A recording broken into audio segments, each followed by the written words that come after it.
অস্থির হয়ে পড়লেন নবীজি। সব সাহাবাদের পাঠালেন লাশ খোঁজার জন্য। হঠাৎ বোরখা পরা এক মহিলা এসে দাঁড়ালেন নবীজির কাছে। নবীজি তাকে চিনলেন না। মহিলা বললেন, শুনুন ইয়া রাসূল আল্লাহ, কাল আপনি একটা বিয়ে পড়িয়েছিলেন মনে আছে?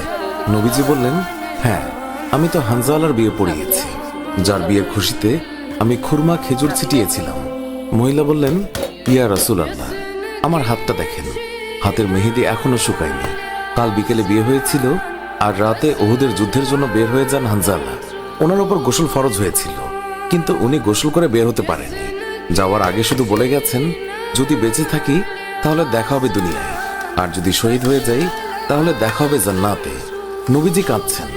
মহিলা বললেন, ইয়া রাসূল আল্লাহ, শহীদের তো আপনি গোসল দেন না, আমার স্বামীকে আপনি একটু গোসল করিয়ে দেবেন।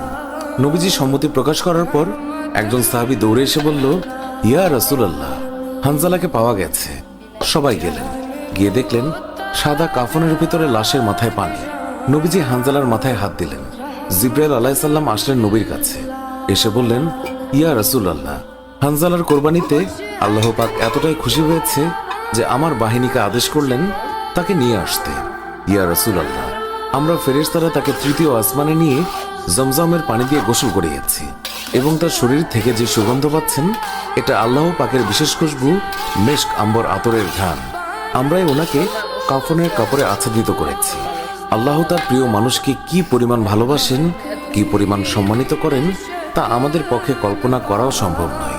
শহীদগণকে গোসলবিহীন দাফন করা হয়, কারণ কিয়ামতের ওই কঠিন দিন যখন মহান আল্লাহ রাব্বুল আলামিন বিচারের জন্য বসে যাবেন, তখন এই সাহাবায়ে কেরাম আল্লাহর সামনে দাঁড়িয়ে যাবে। মহান আল্লাহ রাব্বুল আলামিন তাদেরকে জিজ্ঞাসা করবেন, বান্দারা, তোমাদের এই অবস্থা কেন?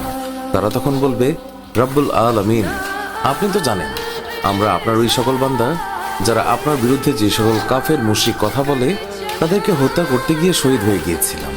আল্লাহ তাআলা বলবেন, ও আমার বান্দারা, তোমরা যারা আমার জন্য তোমাদের জীবনের মায়া ত্যাগ করেছিলে, তার জন্য আমি তোমাদেরকে আজ বিনা হিসাবে জান্নাত দান করলাম। সুবহানাল্লাহ।